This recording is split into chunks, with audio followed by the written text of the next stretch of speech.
여행 좋아하세요? 여행은 당신에게 어떤 의미인가요? 여행을 못 간다면 어떤 기분일까요? 여행을 가는 것은 행복하고 설레죠. 일상을 벗어난 즐거운 추억과 소중한 기억을 가지고 돌아와서 그 기억으로 다시 여행 갈 기회를 얻기를 기다리면서 열심히 살게 되는 에너지 같아요. 여행이 없다면 사는 게 무슨 재미가 있을까요? 보통 사람의 정신력은 그리 강하지 않다 때문에 우리가 삶을 살아가며 적당한 수준의 사기를 유지하려면 반드시 긍정적인 경험이 필요하다. 답이 없는 상황에 처한 사람들이 범하는 가장 큰 실수는 바로 이런 긍정적인 경험조차 중단하는 것이다. 좋은 기분을 느끼는 순간순간이 곧 행복이라는 커다란 퍼즐의 한 조각 한 조각이다. 그 조각들이 모여 행복의 큰 그림을 완성할 수 있다는 것이다. 제가 힘들 때 큰 도움을 주었던 임세원 교수님의 책 죽고 싶은 사람은 없다입니다. 행복이라는 커다란 퍼즐의 조각들을 모으는 일, 여행이라고 생각해요.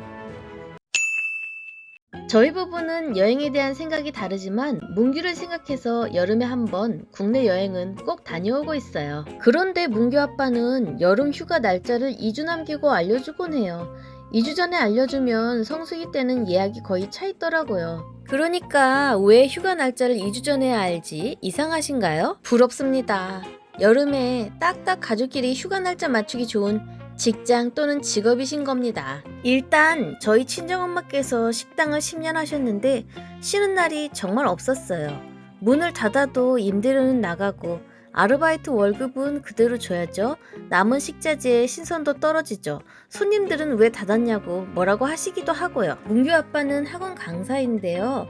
학원 강사님들, 원장님들 중에 휴가 제대로 없는 분 많이 봤어요. 방학이면 방학 특강, 빨간 날은 보충 수업. 생각보다 휴가 날짜 빼는 게 쉽지 않은 분들이 많이 있습니다. 자영업 하시면 특히 그렇고요. 한여름 복잡한 성수기 시즌에 어쩔 수 없이 저희 가족도 휴가를 가요. 그러면요? 어떻게 예약하죠? 잠잘 곳은 있어야죠. 한 번도 문규 아빠가 예약을 해본 적이 없거든요. 그래서 이렇게 말해요. 아무데나 예약하지 뭘 그래? 펜션 위주로 알아보는데 펜션 정보는 많이 있어도 엘리베이터가 있는지 아니면 1층이라고 해도 진입 구간에 계단이 없는지 그런 정보가 확인이 잘 안 돼서 전화도 많이 돌리고 밤새 눈이 충혈되게 확인해봐요. 그러다가 잘 안 찾아지면 가지 말까 하다가도 의사 선생님께서 문규가 걸을 때 여행 다녀주라고 하셔서 열심히 다시 찾아봐요. 하지 지체 장애가 있는 아이의 부모 입장에서 아이를 데리고 놀러 다니기 너무 힘들어요.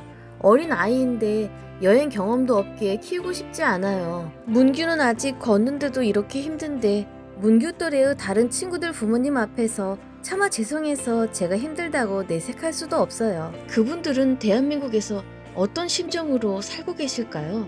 휠체어를 타거나 문규처럼 계단을 못 다니는 아이를 데려갈 수 있는 숙박시설은 어떤 곳이 있을까요? 장애인, 노인, 임산부 등의 편의 증진 보장에 관한 법률을 보면 편의시설을 설치해야 하는 대상시설에 대해 나와 있는데요. 여기서 공중이용시설의 종류를 보면 숙박시설에 대해 나오는데요.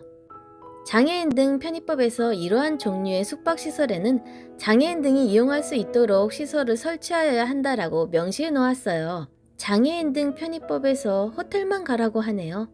호텔 좋죠. 전 사실 호텔에 정말 가고 싶어요. 그런데 펜션도 가고 싶어요. 호텔은 비싸서도 못 가고 미리 예약도 못 해요. 아이를 데리고 펜션에 가고 싶은데 자기 결정권과 행복 추구권을 침해당하고 있어요. 오해를 하지 말고 들어주세요.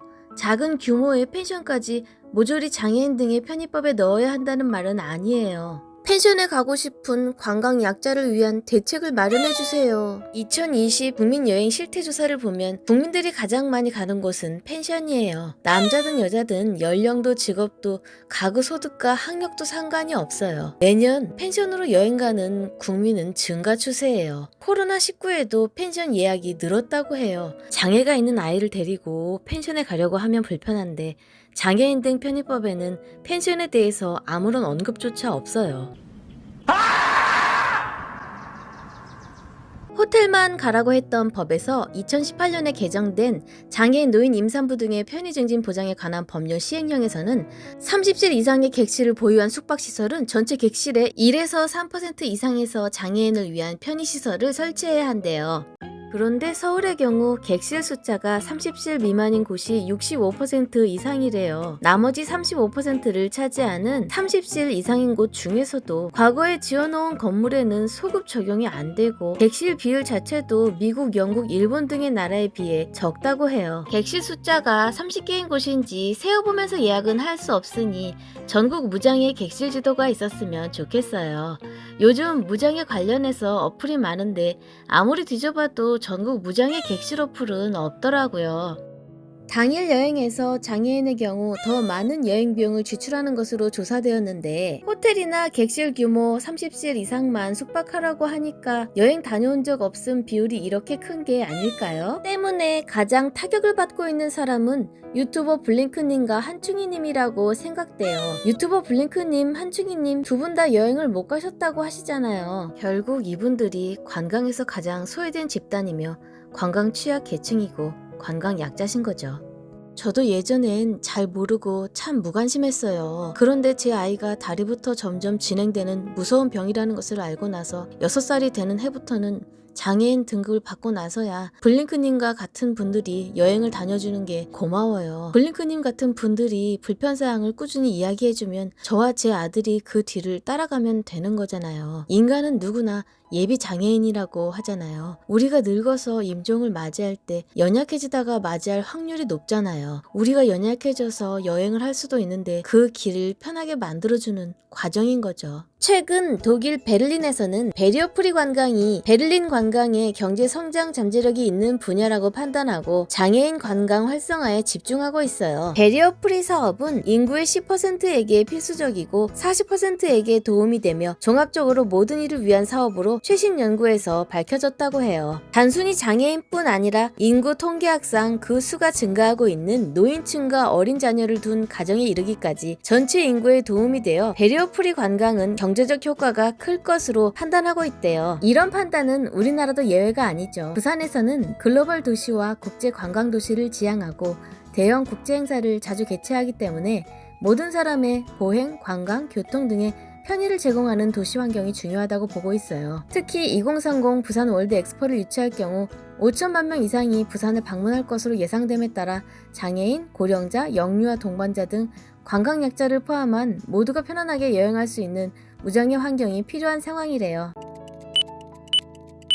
동화책에 나오는 산속 작은 오두막 같은 펜션이 너무 예뻐 보였어요. 문규가 불편하더라도 바로 이곳으로 와서 거친 자연 환경을 느끼게 해주고 싶었어요. 지금 아니면 기회가 또 언제 있을지 알 수가 없으니까요. 언젠가 영상 속 자신을 보면서 아, 내가 저런 것도 가봤었지 하는 추억을 만들어주고 싶었어요.